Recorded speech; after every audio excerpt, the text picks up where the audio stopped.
Good morning. Welcome to the Unitarian Universalist Congregation of Tuscaloosa. I am Ruth Van Lillian, the minister. We welcome you to this covenantal community founded on love and a commitment to our free faith. Amidst the beauty of autumn turning, let us welcome each other into this virtual space. We especially welcome those visiting with us this morning. We are so glad that you are here. We invite you to connect with us in the comments below or via our website or Facebook page. We join with all members of the Unitarian Universalist Association in affirming and promoting the inherent dignity and worth of every person, justice, equity, and compassion in all human relations, and the goal of world community with peace, liberty, and justice for all. We bear witness to the pain and suffering of persons of color in our communities and across our country, and we continue in our commitment to fight injustice and to search for ways to build a better world. Black Lives Matter. Good morning. I'm Steve Borelli. I'm the lay service leader for today. If you want to follow along, you can access our order of service through the link below in the comment section. If you're not seeing the comment section or the link, if you're watching us on a smart TV, for example, you can use YouTube. Go to our UU Congregation of Tuscaloosa YouTube channel through the YouTube app on your PC or your smartphone or your tablet. There's also a number of important announcements in the order of service, so I encourage you to read it carefully. Our church website and Facebook page also have information about upcoming online activities. And finally, we have a listserv that's called NewsNet that members and friends can use to keep up to date on church activities. So we leave no stone unturned in trying to keep everybody up to date. We also invite you after the service, immediately following the service, to an online coffee hour, which will enable us to fellowship with each other and build community.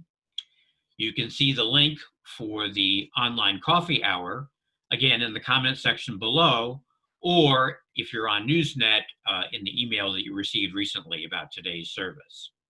The prelude prepares us for today's service.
We invite you to light a chalice of your own at home. This might be a simple candle in a bowl or something more elaborate that you've made or purchased. We light this chalice as a beacon of our faith and as a reminder of our commitment to a free and responsible search for truth and meaning. We worship together, though we are at a distance, by celebrating that which is sacred to us individually and collectively.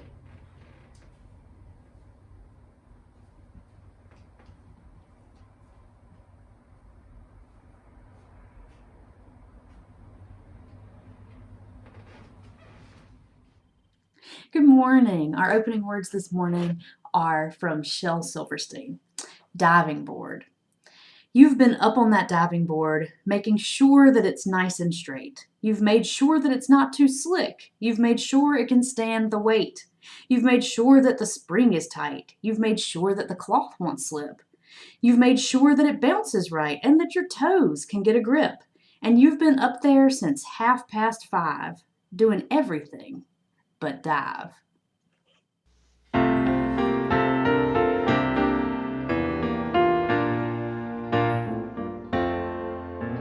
The days be dark with storms,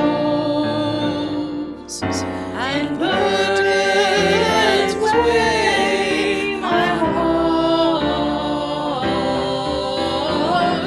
The troubles wait at every turn. I know, I can go on when sorrow heals my soul, and burdens may be strong. The troubles wait at every turn. I know, I can go on. And though the journey is long, the destination is near. The troubles wait at every turn. I know, I can go on.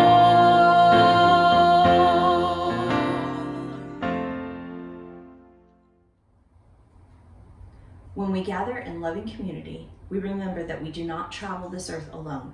We share our lives as we light candles and hold each other in meditative thought and reverence. I will light a candle here in my home as you light a candle in yours, and we will observe a moment of silence while you share your joys and burdens by replying in the comments below and engage with each other in celebration and condolence.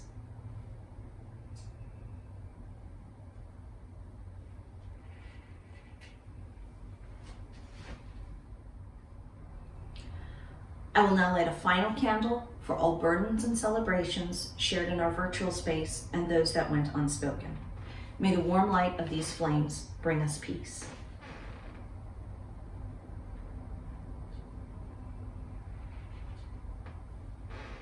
Let us spend a moment in silence, and I'll close us with a few words.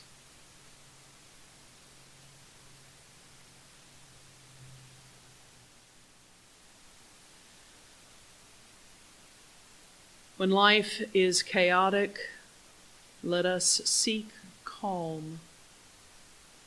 When life is noisy, let us seek quiet.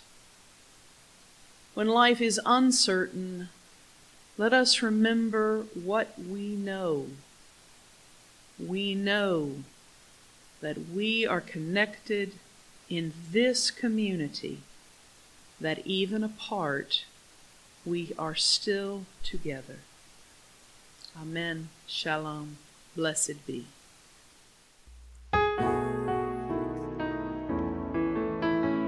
How could anyone ever tell you you were anything less than beautiful? How could anyone ever tell you you were less than whole?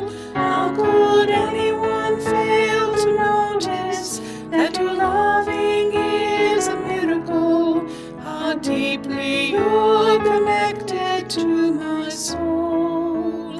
How could anyone ever tell you you were anything less than beautiful?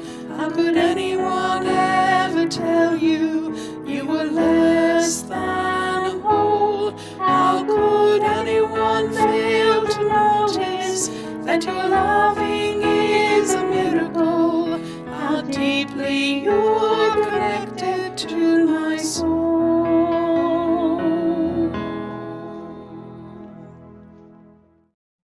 Good morning. Our story this morning is Jabari Jumps by Gaia Cornwall.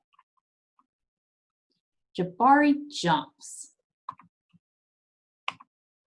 I'm jumping off the diving board today, Jabari told his dad. Really? Said his dad.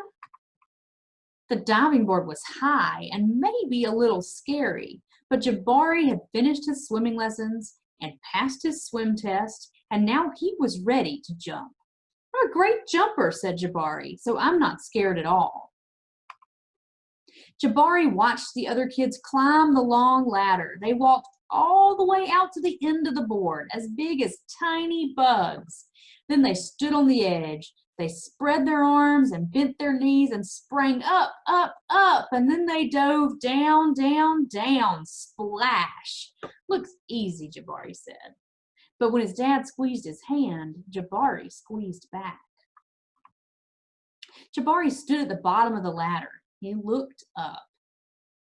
You can go before me if you want, he told the kid behind him. I think I need to think about what kind of special jump I'm going to do. Jabari thought and thought. Jabari started to climb up and up. This ladder is very tall, he thought. Are you okay? Called his dad. Just a little tired, said Jabari. Maybe you should climb down and take a tiny rest, said his dad. Tiny rest sounded like a good idea. When he got to the bottom, Jabari remembered something. I forgot to do my stretches, he said to his dad. Stretching is very important, said his dad. I think tomorrow might be a better day for jumping, Jabari said. They looked up at the diving board together. It's okay to feel a little scared, said his dad. Sometimes, if I feel a little scared, I take a deep breath and tell myself I am ready. And you know what? Sometimes it stops feeling scary and feels a little like a surprise. Jabari loved surprises. Jabari took a deep breath and felt it fill his body from the ends of his hair right down to the tips of his toes. Jabari looked up. He began to climb up and up and up and up until he got to the top. Jabari stood up straight. He walked all the way to the end of the board. His toes curled around the rough edge. Jabari looked out as far as he could see. He felt like he was ready. I love surprises, he whispered. He took a deep breath and spread his arms and bent his knees. Then he sprang up off the board, flying. Jabari hit the water with a splash. Down, down, down he went, and then back up. Whoosh. Jabari, you did it, said his dad. I did it, said Jabari. I'm a great jumper. And you know what? What, said his dad. Surprise double backflip is next. That's the end of our story for today. Bye. Out of gratitude for all we've been given and all we have now, we share our resources because we love and trust one another, and because this church enriches our lives and empowers us to make our whole world better. We rely upon each other, members and friends, and we appreciate the payment of pledges and generous donations to support the legacy, vision, and work of this church community. Contributions may be made through PayPal by using the link below in the description, or by mailing checks to UUCT. All undesignated contributions will be divided between our Split the Plate partner and our congregation. Our Split the Plate partner for this month is shown on the screen as you're listening to this. Please mark your pledge payment to UUCT in the comments field on PayPal or the memo line of your check. If you prefer to write a check directly to our partner organization, please mail it directly to the address we include in the description of this video. The offertory music will continue in this window as you open a new window to make your contributions.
By the generosity of our hearts and the work of our hands, our love is made real.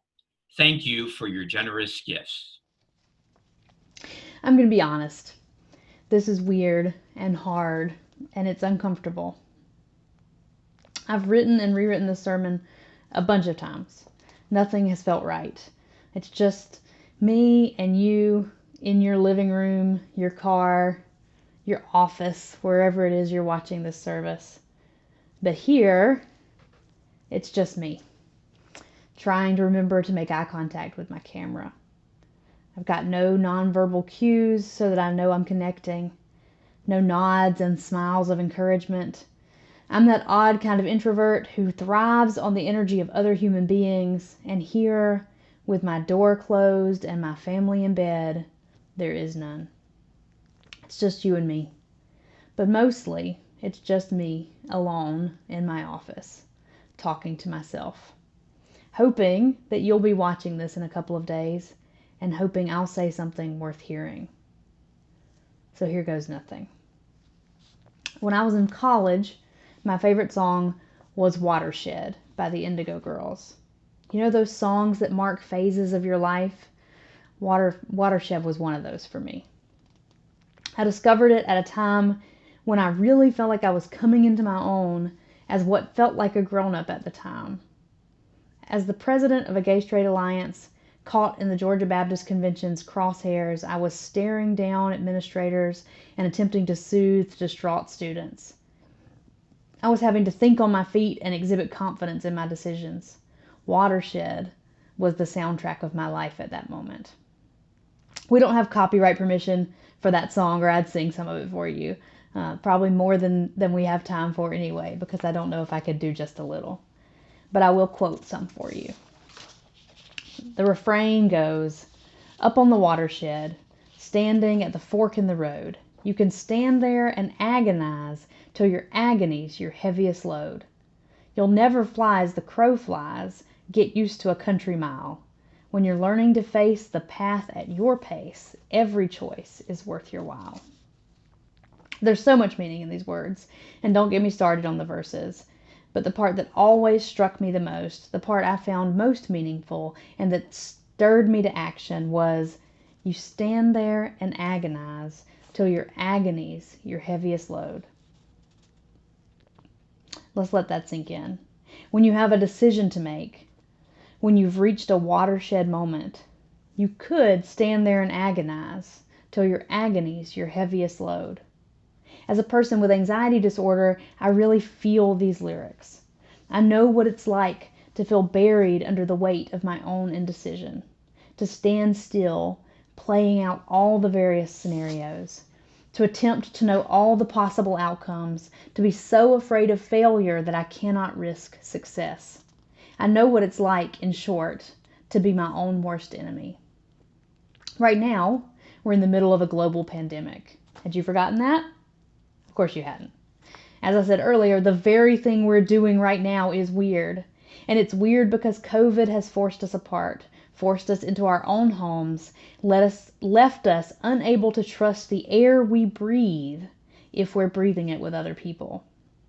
And for me, at least, breathing the same air as other people is at least half the reason I come to church.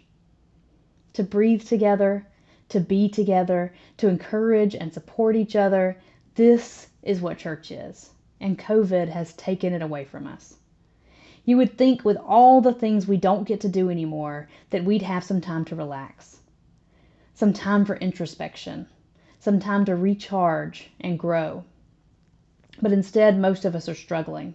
Everyday tasks seem harder when we live in forced isolation. We can't get a break from our lives, and we feel guilty for wanting one, especially if the life we want to break from includes children or partners. Every decision feels impossible. Our agony has long since become our heaviest load. We tipped that balance in June.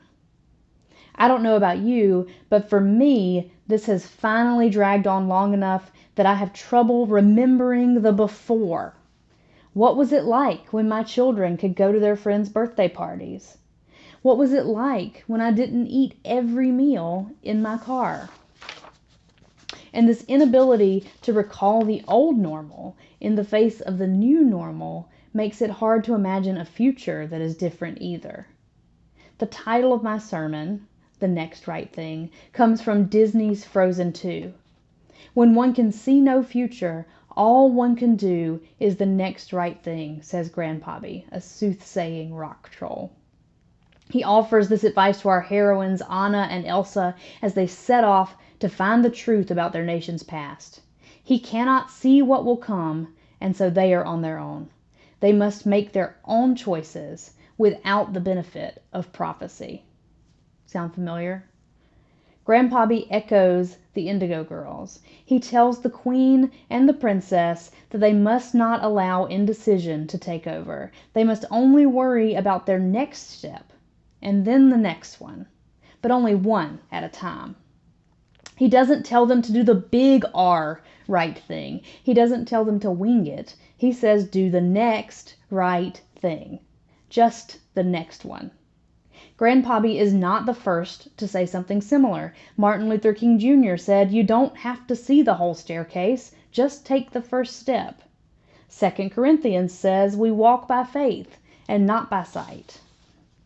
Taken on its own, this is already a profound admonition. But the movie does not leave us with only this pithy statement. We also get to see Anna put the advice into practice. In case you haven't seen the movie and plan to, I'll try not to give too much away. Let's just say something really bad happens to Anna. She finds herself in a position much like the one I described earlier. She questions, can there be a day beyond this night? I don't know anymore what is true. Like us, isolated, with the weight of the world closing in, she says, I can't find my direction. I'm all alone. Grief threatens to bury her. She sinks to the ground. She cannot see a way out. But then she remembers Grandpappy's words. Something inside her stirs. She knows she has people counting on her. She knows she must move. She resolves to do the next right thing.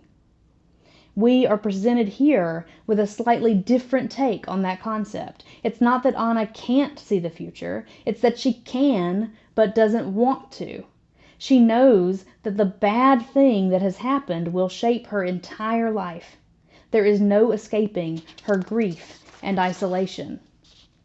Unable to bear looking too far into the future, but knowing that the rest of her life awaits, Anna breaks the future down. She cannot face the long, empty future ahead of her, but she doesn't need to. only one breath, only one step, only one choice matters, and that is the one immediately in front of her. Her grief is not gone. She does not embrace the future, but she breathes and she steps and she chooses to have a future. It's the same way for us. We may be weighed down by cares. We may see no way out of this pandemic. We may have forgotten what normal feels like. But if we could stop and focus on the choice in front of us, the next thing, we can move forward, if only one step at a time. This choice, this moment, is the most important one we will ever face. It is the only one we can control. Standing still and agonizing over all the possibilities will just add to our load. We must do this next right thing so that we can move on to the next right thing, and then the next. But it all starts now. I can almost hear you through the camera saying, "That's all well and good, April, but you've forgotten a piece of the puzzle." How can we know that our next choice is the right one? The next thing is one thing, but the next right thing is another, and that's pressure. Well, let me remind you of Jabari. In the story For All Ages, we read about a little boy who was ready to jump off the diving board. He had finished his swimming lessons and he had passed his swim test. He was ready. But when he started up that tall ladder on which the other kids had looked like tiny little bugs, he forgot he was ready. He needed to decide what jump he would do. He needed a tiny rest. He needed to stretch. Maybe tomorrow's a better day.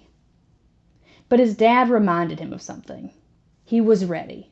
His dad told him to take a deep breath and remind himself that he was ready. He said sometimes remembering that you are ready will make things stop seeming scary and start feeling like a surprise. This is our way forward too. No, you will never know for sure, at least not until it's too late, whether your choice is the right one. But is it right now? Given all the information you have, given all that you know, what is the most next right thing?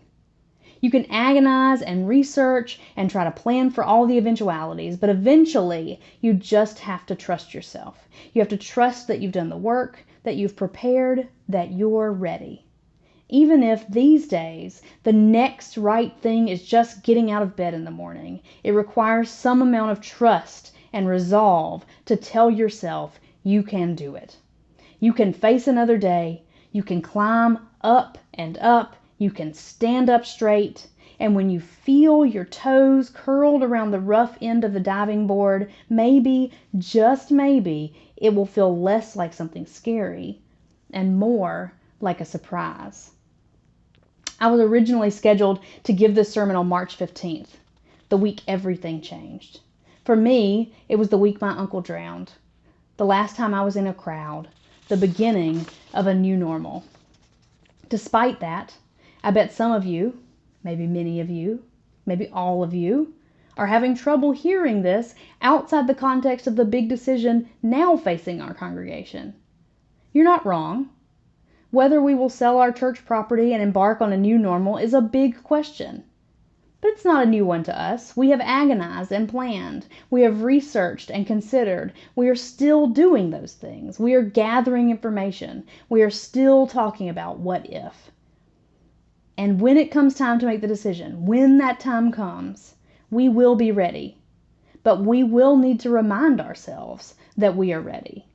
That we have gathered the best information, that we have planned as best we can, that we have listened to each other, that we cannot wait to see the future to make choices in the present, that we cannot allow our agony to become our heaviest load. We are ready. That's true. I hope it's comforting, but it is not the good news of the decision facing us as a congregation. The good news of the decision facing us as a congregation is that we are in this together. Let me say that again. We are in this together. It may be hard to feel it right now because it's hard to describe anything we do right now as together. The pandemic has made it hard to feel together. It has taken away our time breathing the same air, feeling each other's presence, knowing we are together. But the new normal is a lie. You may find yourself horrified like me when you see characters in a sitcom that was filmed 10 years ago shaking hands. Where's the hand sanitizer? Why aren't they wearing masks? You may find yourself, like my daughter Imelda, wondering why your mask is still on your face when you've been home for an hour. You may find yourself, like my family, adding paper plates and paper bowls to your permanent shopping list because you've given up on ever washing dishes again. But do not let COVID make you forget what brings you to church. We come for each other. We come for community. We come because we inspire each other. We encourage each other. We buoy each other. We come to work together to build the world we want to see, the Tuscaloosa we want to see. It's hard right now because we're doing these things from afar, which means sometimes not doing them at all.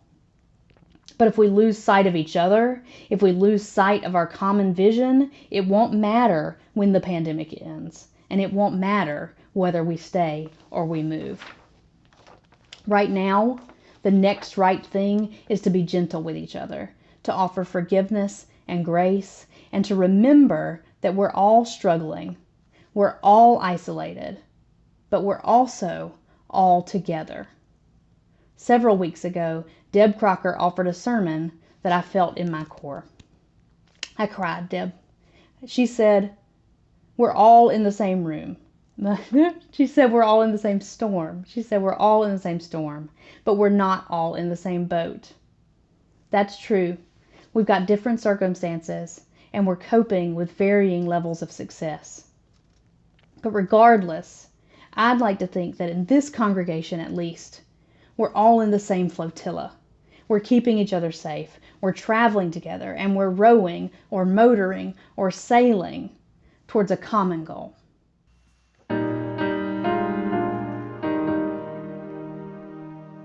We would be one, and now we join in singing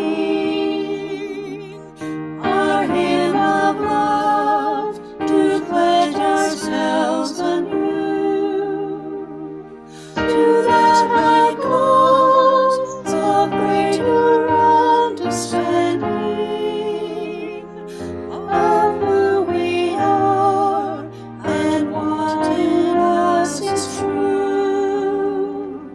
We would be one in living for each other to show to all a new community. We would be one in building for tomorrow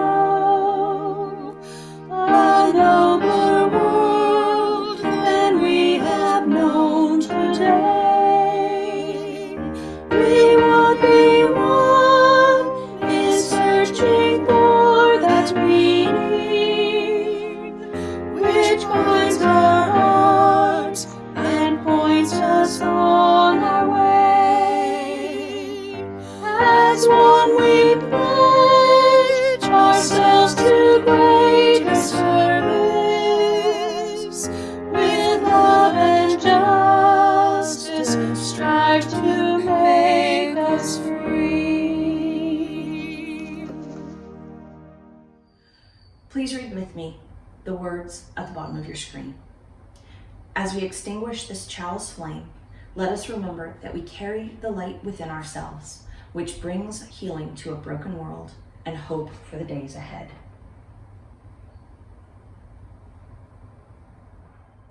Our closing words today are a poem by William Stafford called You Reading This, Be Ready. Sitting here, what do you want to remember? How sunlight creeps along a shining floor? What scent of old wood hovers? What softened sound from outside fills the air? Will you ever bring a better gift for the world than the breathing respect you carry wherever you go right now? Are you waiting for time to show you some better thoughts?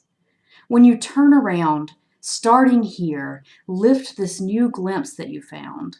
Carry into evening all that you want from this day. This interval you spent reading or hearing this, keep it for life. What can anyone give you greater than now, starting here, right in this room when you turn around?